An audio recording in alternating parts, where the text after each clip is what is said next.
welcome to the Oral Apothecary Podcast, authentic chat about medicines, pharmacy and healthcare in the UK. Pharmacists Jamie, Gimmo and STC take on topical and controversial stories, but keep it edgy yet light-hearted. Podcasts share their career-defining drug, song and book, and also share their joyful patient stories. Welcome to the Oral Apothecary Podcast. My name is Jamie Hayes. For this episode, we're joined by Maricarmen Climént. Maricarmen specialises in improving risk communication. She currently works at Sense About Science in a project called Risk Know-How, helping communities understand the risks that affect them. We'll welcome Maricarmen in a moment as she shares a drug for our formulary, her career anthem, and recommends a book for the Oral Apothecary Library. Our micro-discussion this week looks at a piece from Evidence-Based Medicine. Bad news, how the media reported on an observational study about cardiovascular outcomes of COVID-19. But first, let me welcome my two fellow apothecaries. STC is in Bournemouth and Gimmo is in Cardiff. Welcome both. Evening. Evening. Well done on getting through that, Jamie. For those who may be able to detect a slight rasp to his voice, you got a bit of a sore throat, haven't you, and a cold. And a high temperature. So he's a real trooper for showing up today, so well done, Jamie.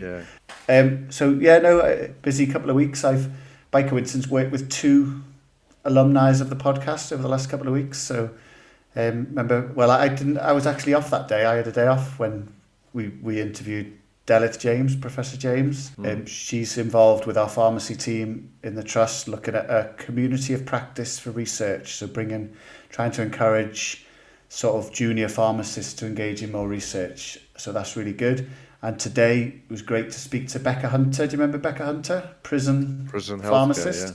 Well, she now works in our health board and is the principal pharmacist at the prison on our patch.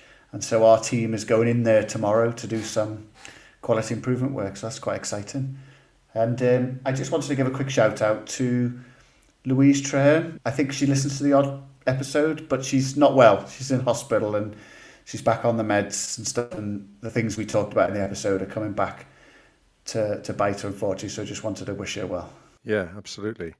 I also met a couple of Oral Apothecary alumni this week. I've had a very interesting week. So Rachel Elliott and Tony Avery were both at the Greater Manchester Patient Safety Research Centre. I'm part of the Medication Safety Stakeholder Group. It's actually bigger than Greater Manchester, sorry. It's Manchester, Nottingham and Leicestershire. So it's quite an influential group. And so Rachel was there, as was Tony. I also had a conversation with the Health Service Safety Investigation Branch. I don't know if they've been listening. Do you remember when... Yeah. They've gone quiet lately, haven't they? I didn't think that their conclusions were firm enough. Well, they contacted me and wanted to talk to me about something that they've got in the offing. So that was interesting. And I also last week, as part of my GP Alliance role, got to meet Professor Claire Fuller, who's a very important person in relation to primary care. You might have heard of the Fuller Report around general practice. So that was interesting. I actually snared her on the train for half an hour as she went back to London. So lucky Claire. Yeah, I know, absolutely. And I've got to say this, I've also been listening to a new audio book that popped up on my Spotify. See if you can guess what it is by something else that I'm going to say now. So a big shout out to the people who follow us on Twitter. I like to call them Oral Apothecary Apostles or maybe Acolytes. And one of them who actually said to me, "Oh, it's been great. You've done pediatrics and you've done geriatrics in the same set of series." And I said, "Oh, you mean like from cradle to grave or maybe from sperm to worm?"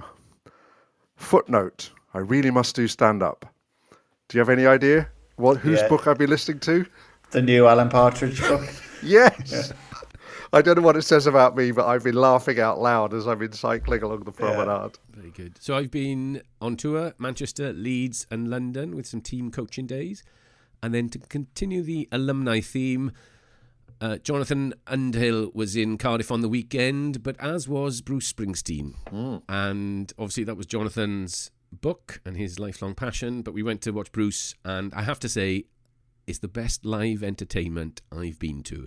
And I've seen Grand Slams, World Cups, a World Cup final, without doubt. Richard Clayderman. Incredible. It did come up on the weekend, but incredible. Bruce was outstanding. And then, look, I've been waiting for an excuse to play this clip for well, for a long time, but the Now Show is now being retired after 25 years. And so here is Hugh Dennis and Steve Punt talking about generic prescribing. Now, apparently, it turns out the NHS is in crisis, you see. There's a novelty, because it's not just doctors' salaries. Part of the problem is that drugs are so expensive, at least until the time, after 7 years, when the drug companies lose the patent so that anyone can make a generic copy.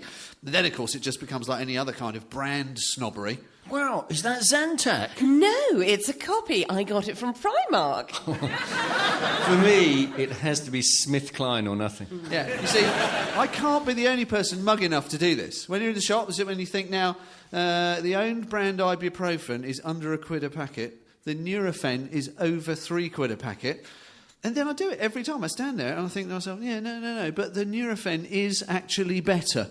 But that's rubbish. I mean, it's totally illogical. How can it be better? It's 200 milligrams of ibuprofen. It's a chemical. It's got a formula, C13H18O2. What's going to happen? They're standing around the factory going, hang on, is this the own brand version? I'll tell you what, take a couple of atoms out of the molecule. Yeah. You don't need 18 hydrogen in there. 15's fine. It's only for Superdrug. Yeah, their customers won't notice. Oh, and use the cheap oxygen ones we got from Eastern Europe, the ones with the resprayed protons. It's just nonsense, isn't it? Why would anyone buy brand-name drugs? I mean, what do they actually think they're getting? Tense nervous headache. Take new Profiterin Extra. It contains only the finest carbon, hydrogen and oxygen, lovingly blended into a complex molecule and then given a twist of lime and a crunchy coat with some writing on it like a big white M&M. Its better off formula gets rid of headaches caused by drinking too much fine wine or working too hard on your corporate strategy. Not chavvy pain, caused by Bacardi breezes and fighting. Profiterin Extra dulls the pain of being a slight mug. There we go. So under our educational broadcast licence, I thought we might get away with that. Very good. Let's move on. Now, great pleasure to welcome, she's been waiting patiently, Maricarmen Climént. As I mentioned, she specialises in improving risk communication in multiple sectors, including healthcare, environmental and in the media. And she currently works at Sense About Science in a project called Risk Know-How, helping communities understand the risks that affect them. Welcome to the podcast. Hello, thanks for the invite. Lovely to have you on. So if we bumped into you in a pub or a coffee shop, Maricarmen, which has happened actually in Lisbon, how would you be telling us about your work and where you channel your expertise? How would I tell you about my work? My work since 5 years ago, I don't know how this happened, but it's about risk and risk communication.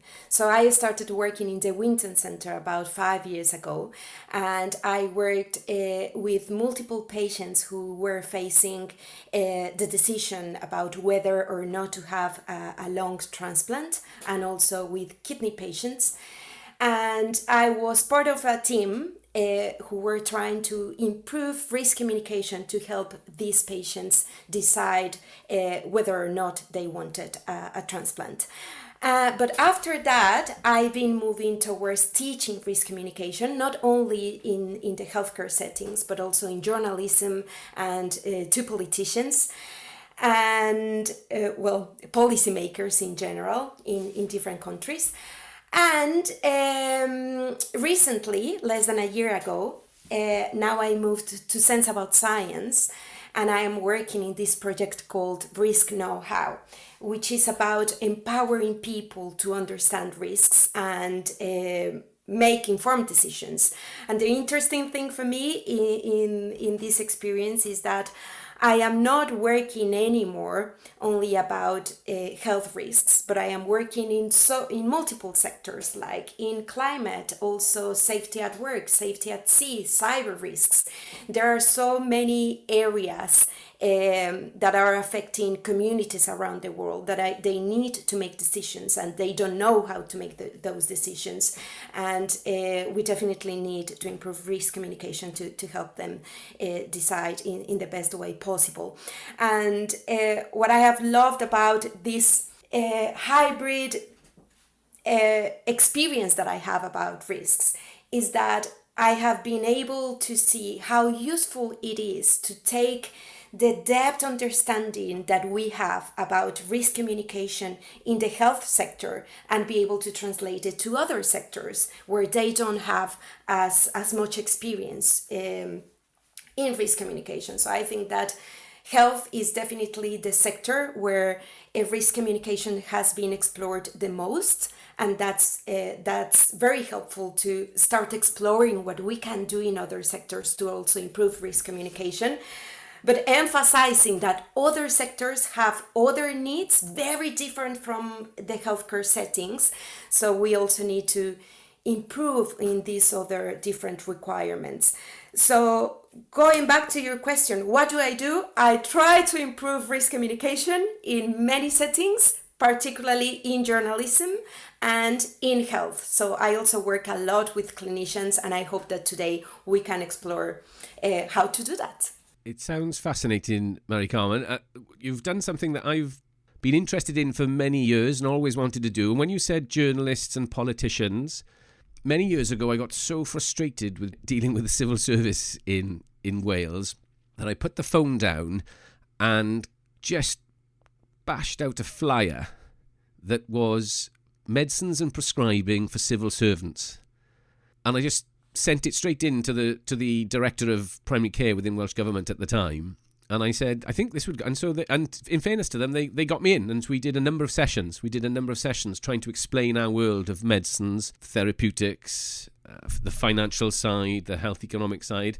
I've spoken to a number of journalists over the years about doing the same thing, but we've never quite got it off the ground. So you've done something that I've always wanted to do, so it sounds great.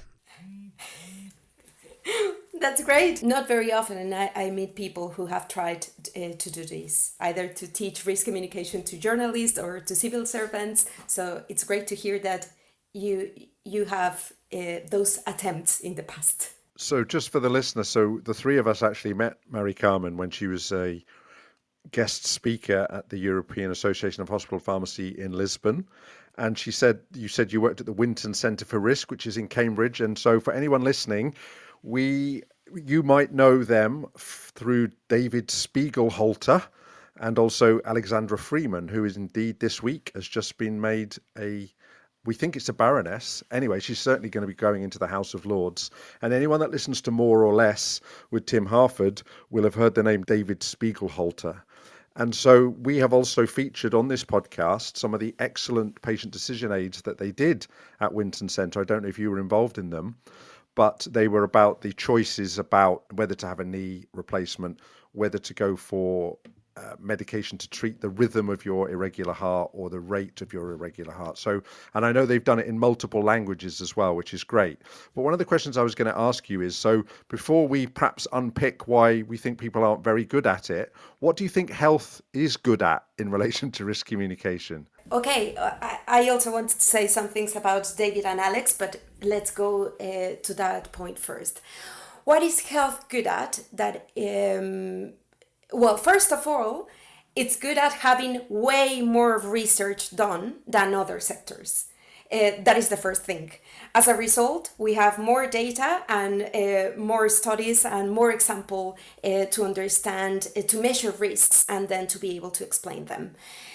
Also, something that we have in health is that we have calculations. We've been measuring risks since many years ago. So we have probabilities, which we don't have in other sectors. So if we are trying to talk about safety at work or at sea or accidents or cyber risks in many sectors, we simply don't have data. So in health, we are, we've been good at having research. We have the numbers, we have probabilities, and we have different types of calculations. For example, we have these relative risks that we are going to talk about them later and why they need to be communicated so carefully.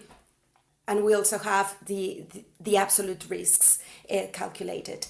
Another thing that it's been done better in health that could help in other sectors is studying how to explain risks to others, how to make them visually clear through, for example, visual graphs, and how resources can help on decision making.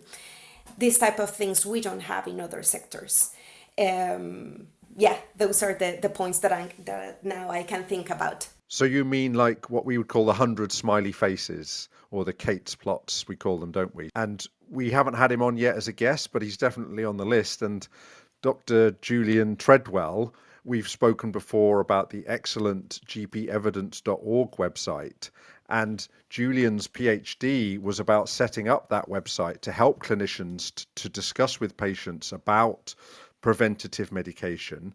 And his research that led him to that, you're probably aware of it, was that actually, and it was all done with GPs, but it's not to say it would have been any different with any other health professional, but they weren't very good at understanding the difference between relative risk reduction and absolute risk reduction, and using language as to what did that mean in would that reduce the number of people who had a heart attack and a stroke by 4 people out of 100 versus 15 out of 100. So you're right in that we have got more data, but I think it's still the case that we're still not very good at communicating it, are we? Oh, definitely not very good at all. And actually, I'm going to make a confession now. In my experience, clinicians in general are the hardest to teach them how to communicate risks better. I would say, in my experience, and why? Policymakers and particularly journalists are quicker at learning how to communicate risks. And this is just a personal hypothesis. I think that the reason that happens is that clinicians tend to think that they already know everything. Exactly. They are wrong, but they are absolutely convinced that they are wrong. So you are not starting from scratch when you want to teach them. You're starting in negatives. First, you need to convince them that they don't know, and then you need to start teaching them. Whereas, for example, with journalists, they just accept, oh, I don't know how to do this, and they would be very open to start learning. So we talk a lot on this show about shared decision making, and I think this is what, for us, this is bound up in is, I suppose our theory is that by informing a patient about the risk in a better way, they are more able to make an informed decision. But I think what you're describing, Maricarmen, is one of the issues with shared decision making is, despite I think everyone not wanting to be the person who's actually made the decision on behalf of the patient, in reality, people still are making what they think is the best decision for the patient in their own head and guiding them towards that. Yeah, that definitely happens. That doctors tend to think that they really know what is best for the patient. Many times they are absolutely convinced about that. And they think that in that context is absolutely justified to persuade the patient instead of informing the patient. And one of the things that we worked in the Winton Centre, and now we are also spreading to the risk know-how, is that we should promote informed decision making and let patients decide freely what they want. And being able to communicate in an informative way, it's not something that people know how to do naturally. You need to learn how to do it. There are well-studied strategies to do that. And doctors are wrong when they think that all patients want the same thing, when they think that all patients want to live longer. Not everyone wants to live longer. Not everyone wants to receive a treatment. Patients have different values and different priorities, and that needs to be taken into account. So we've been fighting in those years in the Winton Centre and Sense About Science to promote this different approach in communication, that we should inform instead of persuading. And there are ways to do that, and doctors are not very good at it yet, but there are initiatives like the decision aids that are helping to do this better. And I just wanted to mention, to give you more concrete examples about the aspects that doctors struggle to communicate clearly, is, for example, when communicating risks, they are usually very tempted to use words instead of numbers to explain explain risks. So they say things like, oh, this is very likely, this is unlikely, this risk is rare or very common. When we know, based on a lot of evidence, that what people visualize based on these words can be really far from the actual numbers, the actual evidence. Another thing that they do is that they just get it wrong with the formats. Many times doctors love using percentages, for example, even when the percentages are very low, say 0.0001%, when people are not able to visualize what that means. We know that it's much better to use natural frequencies with the same denominator with making comparisons. Also, many times they use relative risks without including the absolute risks as well. This is something that I really talk about in that talk in Lisbon. Relative risks are not useful at all to guide decisions when communicated alone. So saying that a medicine increases the risk of something by 20%, or that it doubles or triples a risk, or that the benefit is a 50% increase of something, that is not useful. We need to include the absolute risks. And just to add a last one, something that in general clinicians are not very good at is at explaining uncertainties around these risks. So they usually present risks as certains, like, oh yeah, we know that 1 out of 10 people would develop this side effect. And many times, they omit the explanation of their uncertainty. And we have many types of uncertainties. And one of them is the precision of the numbers, right? Risks are not fixed estimates, are ranges that are calculated in research. And these ranges sometimes are really wide, other times are tighter. But clinicians forget to explain that these numbers could vary within a range. And also, many times we ignore to clarify the quality of the evidence that supports those numbers, and just to explain and acknowledge the unknown factors. Those would be things that I think clinicians could get better at. So thanks, Maricarmen. What I think you're describing there, I think we've mentioned it on the podcast previously, is from Prof. Alan Shaughnessy from Tufts in Boston, one of the information mastery duo with Dave Slawson. He describes photonumerophobia, the fear that one's fear of numbers will come to light. Symptoms include sweaty palms, pale, increased heart rate, glassy-eyed stare, loss of effect. Photonumerophobia. And then, before I hand back to Steve, look, today's random medical news from the New England Journal of Panic-Inducing Gobbledygook. Coffee can cause depression in twins.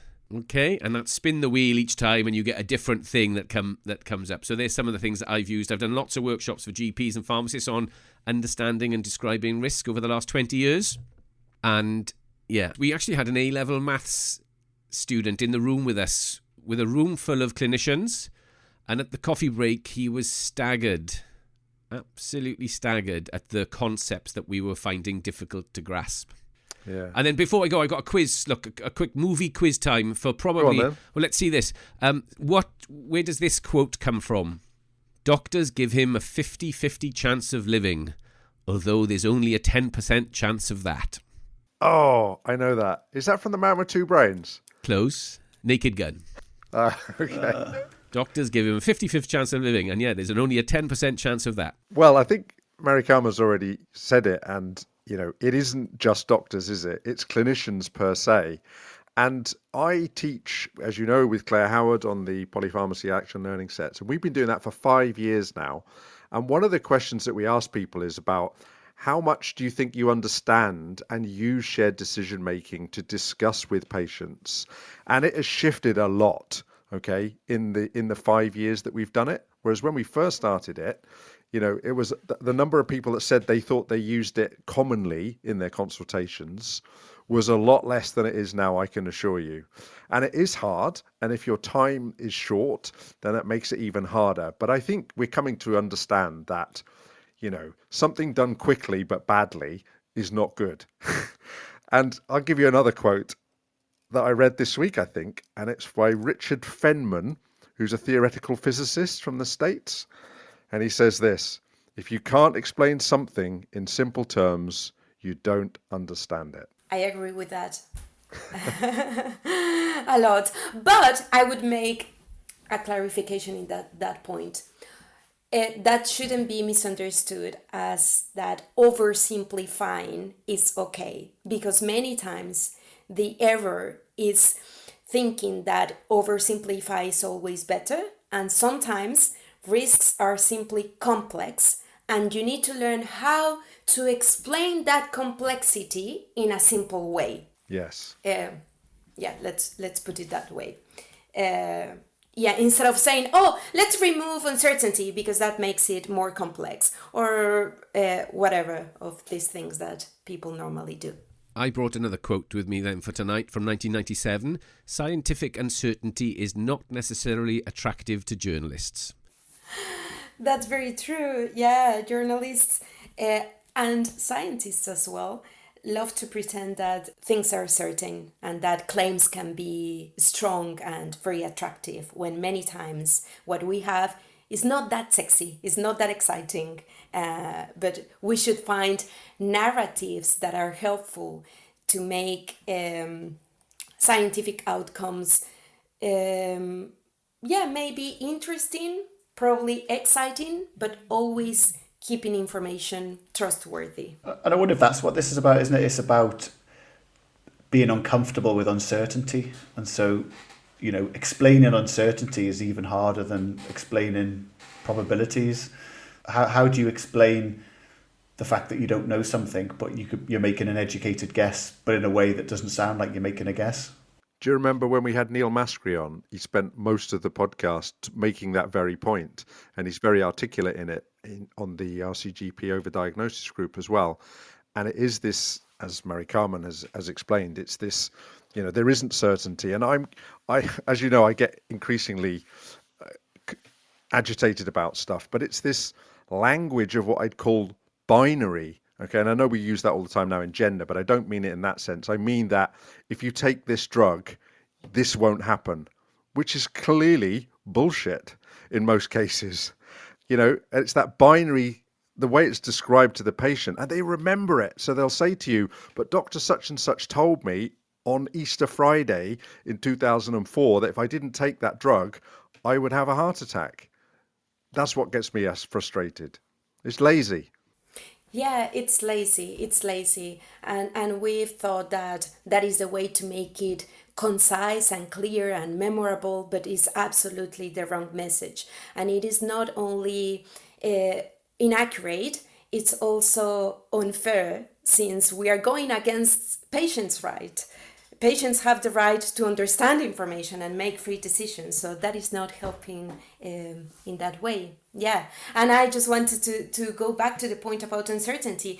This is a point that David Spiegelhalter repeats a lot, that people need to learn to be comfortably uncertain and be able to explain what that means. The Oral Apothecary is sponsored by Jamie Hayes Executive Coaching and OneLessPill.com. Maricarmen, that's been great. I'm sure we'll come back to some of this in the micro discussion as well, but you might well know that one of the pleasures of coming on the Oral Apothecary as a guest is you get to offer us 3 things. We always go in the same order, just to help my mind. And so the very first thing is a desert island drug, something that you have a powerful memory to. And you haven't said it so far, but in your CV, I noticed that you actually studied to do veterinary medicine, didn't you, in Mexico as your first degree. Is that correct? Which may or may not have anything to do with what you choose next. But what would you like to give us as your desert island drug? Yes, I studied veterinary medicine. And, well, then I changed a little bit my path, but still all the medical foundation that I have in my knowledge comes from vet medicine. We have so many things in common with animals. And I really thought about this one.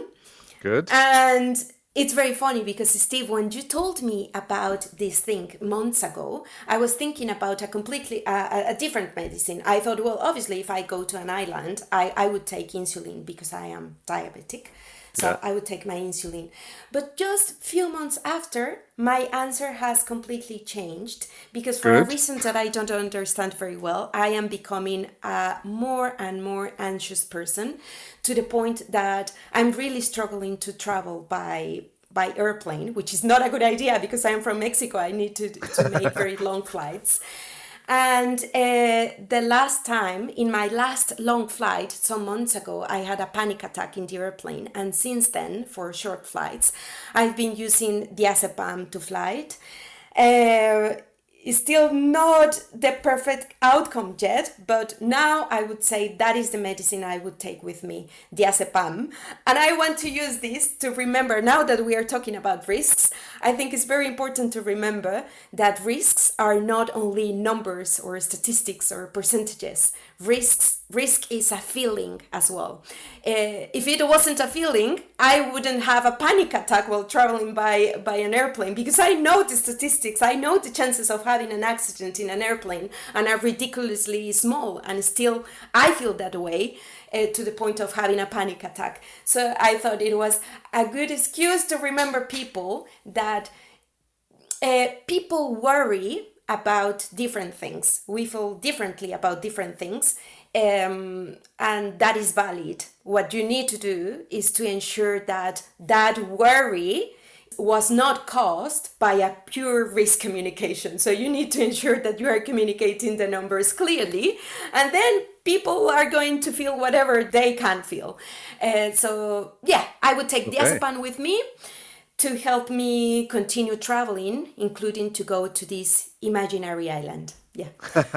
Okay, well, it's a good, I understand why you picked it now, and it does fit very well. Like you say, you know what the statistic is of dying on a plane. So I don't think anyone's picked benzodiazepines. I was just going to say that, our first benzo. But actually, that's a really good example, isn't it? Because, as you said, Maricarmen, that people's response to something, and you could switch fear of a plane crash or whatever it is to fear of a heart attack. Someone might say, oh, well, you know, if I'm in my 70s and have a heart attack, it's going to happen. Where some people, you know, it might instill absolute panic, just the very thought of it. And so that will really influence their decision. Exactly. Sometimes people tell me, you are way more likely to die from your diabetes than from an airplane. I don't care. I am absolutely relaxed about having diabetes. I am fine. I inject myself 10, 15 times a day and I don't mind. I never worried about my diabetes. And I can be absolutely concerned and anxious about other things. So it's good to keep in mind that risks are a feeling too.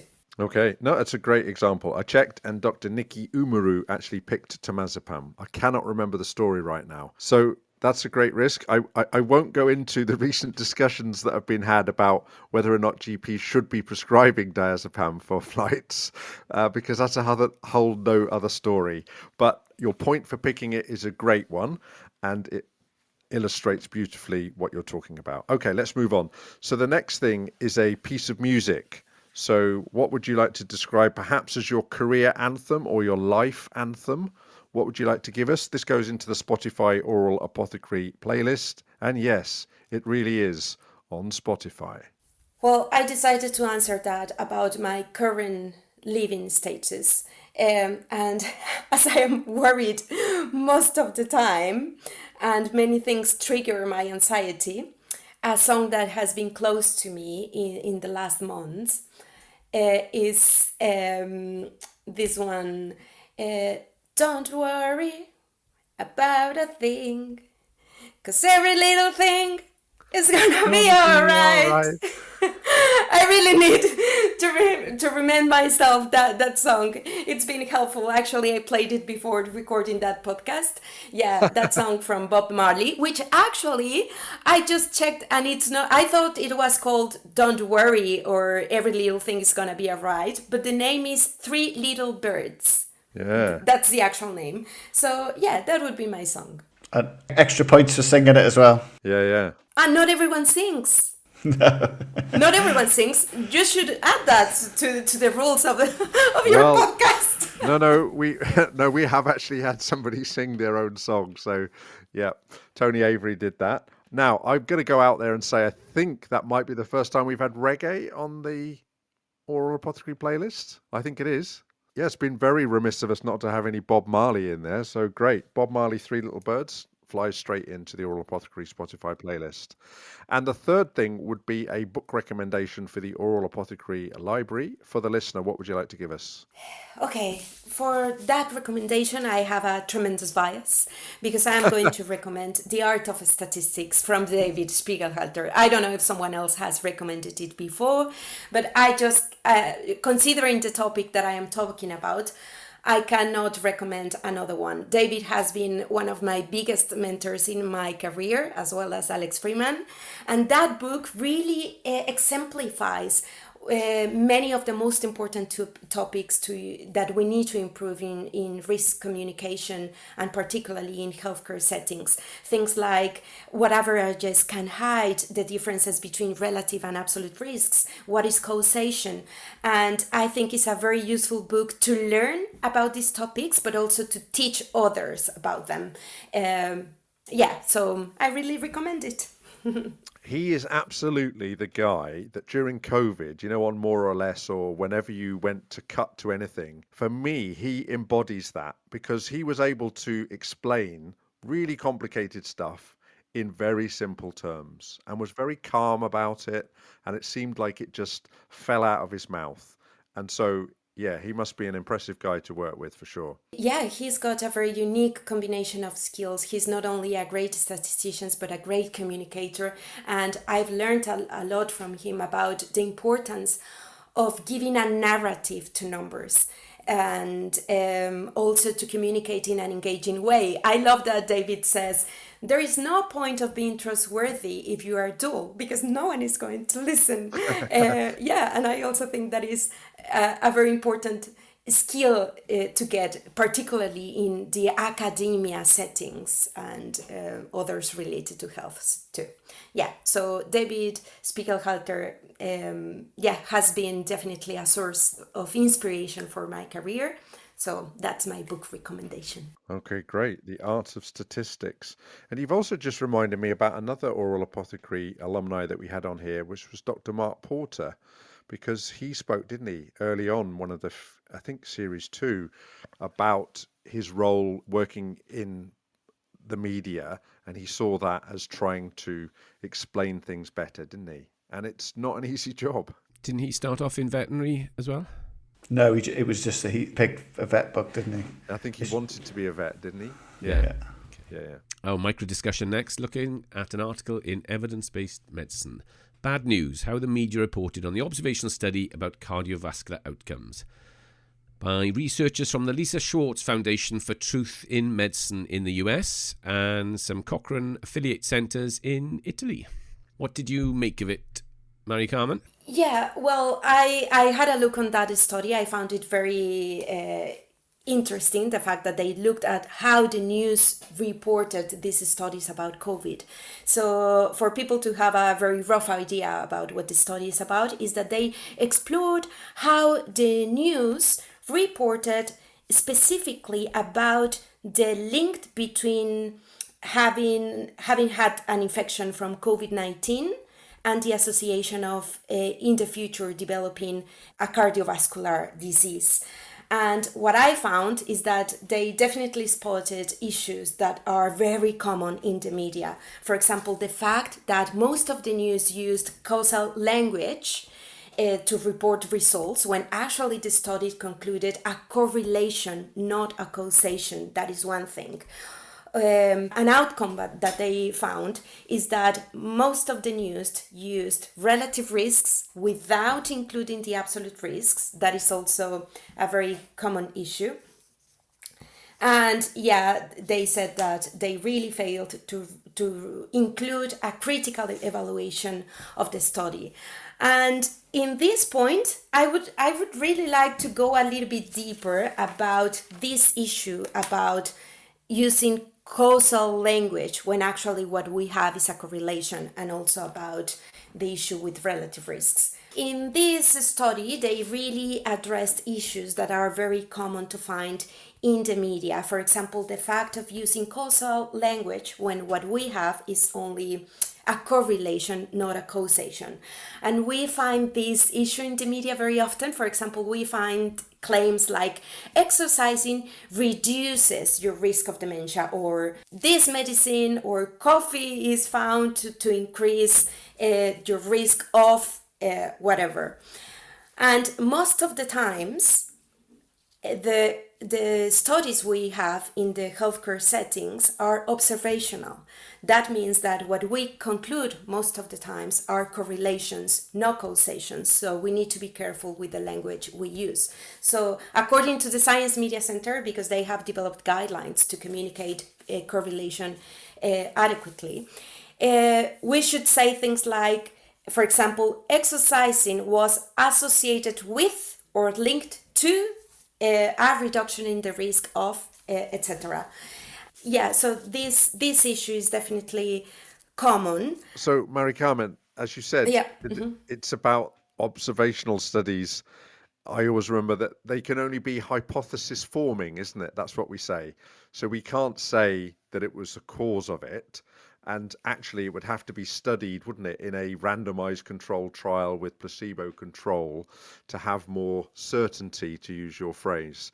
And what I found fascinating was that actually the actual study, so just again for the listener, they had two doctors and two science journalists who looked at the numbers of reports in the media about this actual study, which was a proper study. It was in a Nature Medicine, which has got a really high impact factor, okay?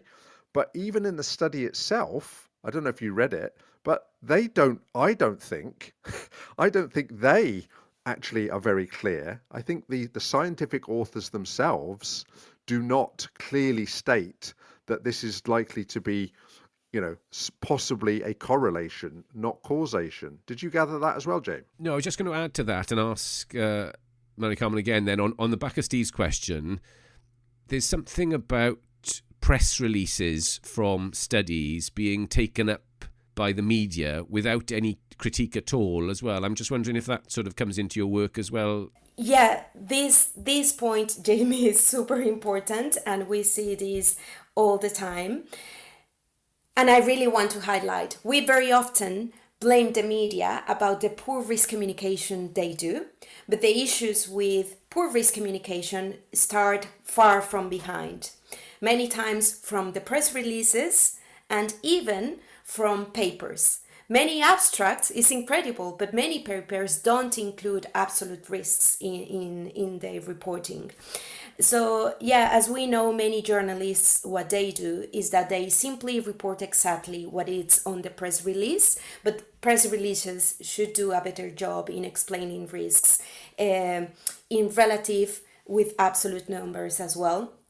And many times they don't do that.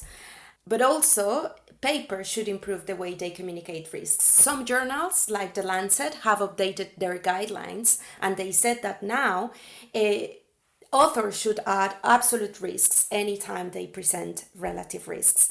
But we know there are multiple examples where The Lancet has violated its own guidelines because I don't know if it is intentional or they just simply forget, they don't always include the absolute risks. So I think this is important to highlight because there is responsibility in researchers as well to improve risk communication, to stop this change that end up many times in ridiculous headlines in the media, sometimes intentionally, but other times maybe unintentionally due to poor risk communication in press releases and papers. So you use the word intentional there, and that's what I was going to pick up on. So I'm looking at the table in here, and the top line is one of the quality measures was what we're talking about was that the journalists made inappropriate causal inference. So that's what you're talking about. And that happened in 95 out of 96 papers. That, to me, isn't poor journalism. That's deliberate. I think what's happening is the story is that COVID causes cardiovascular disease, and you could relate that to any story. And so it's been deliberately reported. It's not a misunderstanding necessarily. It might be, but it's deliberate. Yeah, I mean, it's hard to conclude why they did it. Many times I've also found that people are not even very clear about the differences between causal language and correlational language. Sometimes they don't even distinguish between experimental studies and observational studies. But we also know that this type of claims can make more attractive headlines that are more interesting to click on, and there are some media that are looking for clicks, and researchers sometimes they're also looking for clicks in their papers, and maybe that's why sometimes their abstracts are not as clear as they should be. But it's impressive the fact that they are implying causation when what we have are correlations only. I was just going to say, have you seen the website Spurious Correlations? So it's a website that basically it randomizes correlations between things where they exactly correlate. So I'm just looking at it now and it'll do it randomly. So associate degrees awarded in parks and recreation is associated with Google searches for tummy ache, and the two graphs sort of correlate exactly. And so you can just click on it and it'll so the number of movies Michael Caine appeared in correlates with votes for the Democratic presidential candidate in Maryland. And so it's a brilliant website that just demonstrates that correlation does not equal causation. Yeah, I like that. I've seen that website, and there can be like very ridiculous correlations. Like, for example, eating more pizza increases the risk of something that is not connected at all. And I think here the important thing is not that if what we have is a correlation, then it is absolutely relevant. It's not the case. It's what we've got. We need observational studies because that is the only way we have to study some things. We cannot design experiments in everything we need to study. We cannot generate cancer in people, of course not. So what we have are observational studies. And the conclusions we have are correlations, sometimes with more robust evidence, sometimes weaker evidence. What we need to learn is how to explain those results in a way that really aligns with the evidence that we have. It's not about rejecting completely observational studies and correlations, but it's about being able to explain what they actually mean. So just to bring this back into talking about absolute and relative risk, just for the listener, let me just explain that in this study, okay, that was in Nature Medicine, it was quite impressive in relation to the size of the number of records that they were able to look at. So they're looking at, several 100,000 of people who've had COVID-19 and then found an equal number of controls, what we call in a study controls, okay, historical controls. And then they were able to look at the risks of cardiovascular outcomes after that time.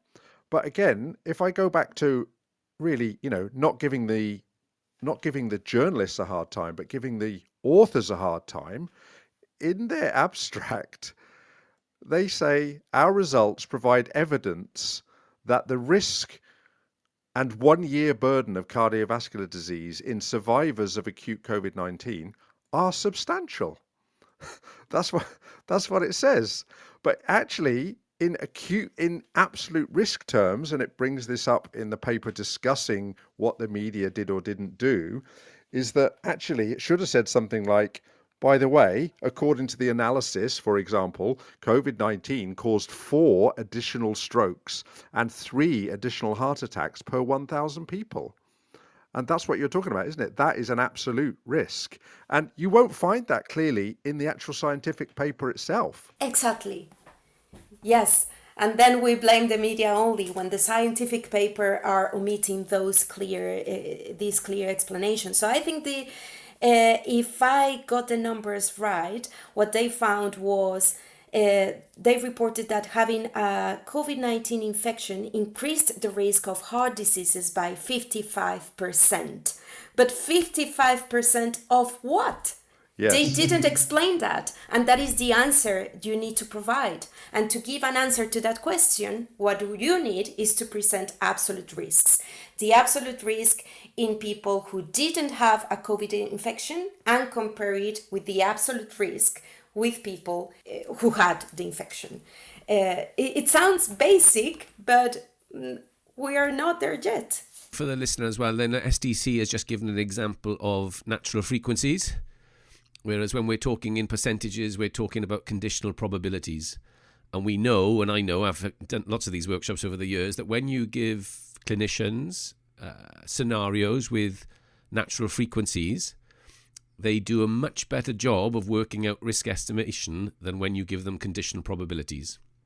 And that's what my A-level student was looking on at the workshops thinking, how are they struggling to do this? Yeah. There we go. The other thing I just wanted to end on because I got a bit angry when I read this, was also with my associate editor hat on for the European Journal of Hospital Pharmacy, was the lack of pointing out something really important, like the study took place before COVID-19 vaccinations were widely available. I think that's rather important to point out, isn't it?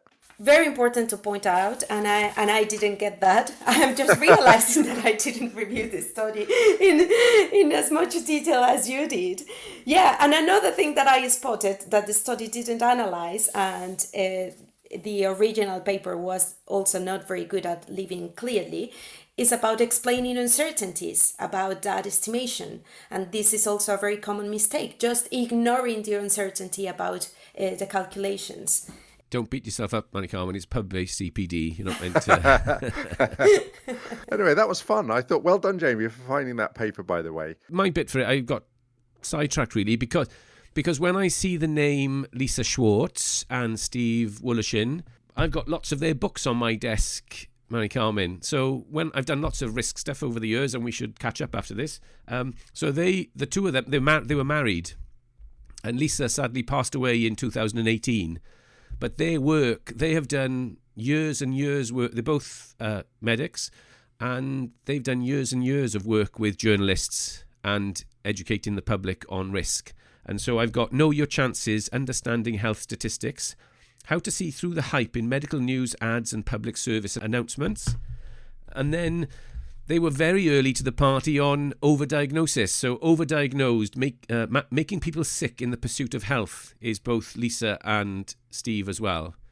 And so their work, if you're not aware of it, is you'll jump into it, and it's superb. And so it's been there for the last 20 years of my career, the pair of them. Please send me those recommendations, and I guess overdiagnosis must be linked, for example, with early diagnosis studies such as breast cancer screening and prostate cancer screening. I don't know if those is connected to that. But they were both professors at the Dartmouth Institute for Health Policy and Clinical Practice. And as I say, Lisa sadly passed away in 2018. Mm-hmm. So just to finish on a positive then about how good this analysis was in the BMJ evidence-based medicine is they qualify this at the end, and they say this: careful, balanced news coverage could have helped the public understand that there might be long-term harms of COVID-19. Unfortunately, instead, as documented in our analysis, most media tended to overstate the certainty of results, likely generating substantial public anxiety about an inevitable epidemic of post-COVID-19 cardiovascular disease. And that is bad news. Okay, thanks all. A big thank you to Maricarmen for joining us on The Oral Apothecary and for sharing her stories, her desert island drug, and her book for the Oral Apothecary Library. Coming up next time, we will be joined by Anne-Marie Gocher, a specialist head and neck pharmacist from University Hospital of Sussex NHS Foundation Trust. Join us next time on The Oral Apothecary. You can contact us via Twitter at Oral Apothecary. We're on LinkedIn. You can email us at oralapothecarypod@gmail.com. And people do. Not forgetting the website. It's theoralapothecary.com. Gimmo now with the final ingredient. Don't make it about space, Gimmo. back down to earth this time, and thank you, Maricarmen. That was 100% amazing. It was great. It was a really great chat, so thank you. So today's final ingredient loosely fits with the theme of today, in that it's a bit about communication. How do drugs get their names? So a recent post on Twitter, I think you put it on the group, didn't you, Jamie, by Dr. Neil Stone, shared a story about how heparin got its name. For those who don't know, the drug was initially extracted from dog livers, and so heparin was chosen as its name because obviously Hepa is derived from the Greek word liver. So these days, the drug naming process is actually quite complex and subject to regulation, much in the same way that the drug is. The drug name itself has to be considered safe before it is formally approved. And so for a generic name, a number of rules apply. So you're like this, Steve.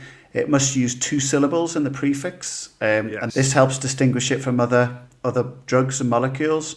It must avoid certain letters such as Y, H, J and W, and that's because these are letters in the Roman alphabet that aren't used elsewhere.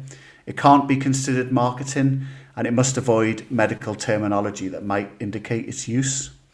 But you're allowed to be a bit more creative with the brand name. So Viagra is a good example. The generic name is sildenafil. The suffix "civil" refers to its role as a PDE5 inhibitor, sorry Steve, that maintains blood flow. And you'll notice that the same suffix is used for other drugs, and the prefix has been designed using the above rules. But the brand name Viagra is much more interesting.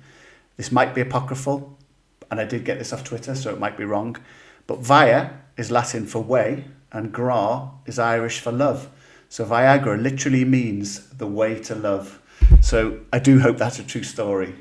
And some other fun names: warfarin, Wisconsin Agricultural Research Facility Incorporated, Premarin or Premarin, pregnant mare's urine, vancomycin, vanquish the mycin, Lasix or Lasix, lasts 6 hours. And finally, and this almost certainly isn't true, but I'm going to claim it anyway, is acyclovir, so a drug used for herpes. So acyclovir, when you spell it out phonetically, acyclovir, acyclovir, acyclovir. Thank you very much. All stories are true. Some actually happened. You have been listening to a 3 Apothecaries production. Sound engineer Jimbo Slough, original music Jamie Brewster, artwork by David Baker and Jacob Howard. Thanks for listening to the Oral Apothecary podcast. Do not listen more than 8 times in 24 hours.